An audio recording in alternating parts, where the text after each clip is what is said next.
Even though it was a European court that blocked the British government's Rwanda migrant plan, it looks like some other European countries are now looking to copy it. Imagine everyone's surprised. Germany could now follow Austria and indeed, I would say, also Italy in looking to follow the UK's lead and deport asylum seekers to a third country. Well, what a surprise. Joining me now to talk about this in more detail is Stephan Wolf. He's a former MEP and he's also director of the Centre for Migration and Economic Prosperity.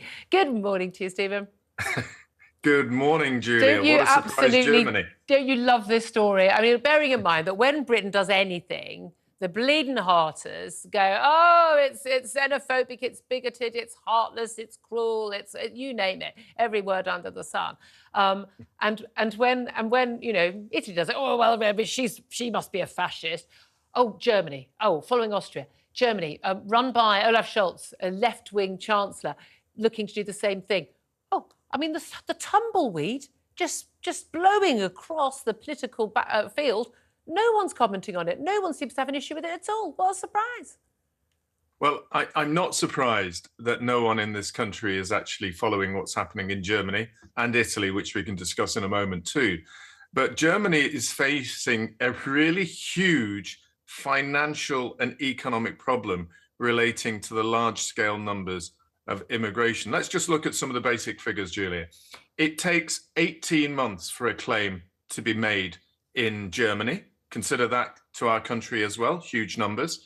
There's over 1.5 million people waiting for claims.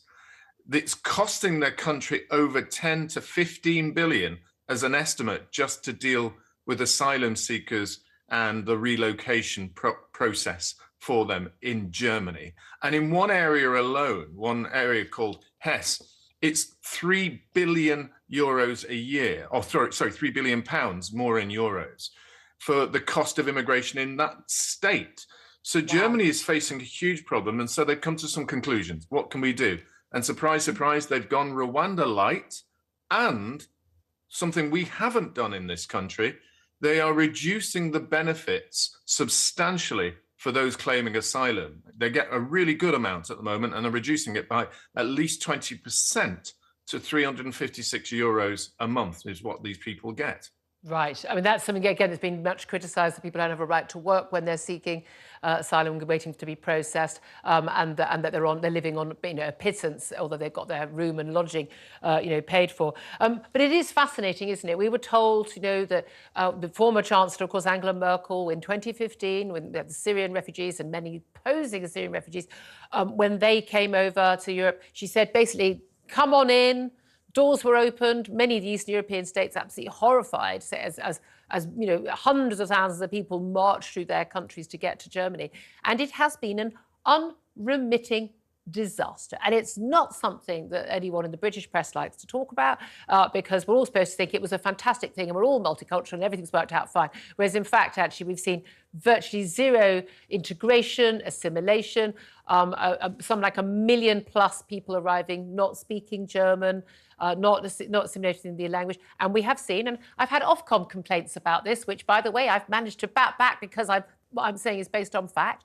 These are academic studies. We have seen across most European countries, like Sweden, like France, like Germany, where they've had a huge number of migrants, a massive uptick in the number of violent crimes, in particular sexual assaults on women. And this has been an issue by recent migrants coming from areas of the world where perhaps they don't share some of our Western values about equality. This apparently is a controversial thing to say, even though the facts bear it out. Well, whenever you put facts to this issue of asylum or immigration, there are those who will ignore them, or those who try to gloss over them, or simply try to paraphrase you as being racist, xenophobic, rather than considering evidence to a consequence. Yeah. And the evidence and consequence in relation to Germany is very, very clear. They are spending huge amounts of money. They have 250,000 at the moment of asylum applicants that have been rejected, and they accept that 200,000 of those can't be returned to the countries. There's no deals with them. Remember the criticism this government got, both Boris Johnson and Rishi Sunak, saying that we can't remove the Iranians, the Iraqis, the Somalians. Well, Germany's facing the same. And now we see in Italy with Meloni having a deal done, a secret deal that's upset a lot of people, where she's setting up assessment centres in Albania to remove 30,000 applicants there. Again, that's something that we did first in the UK. Yeah.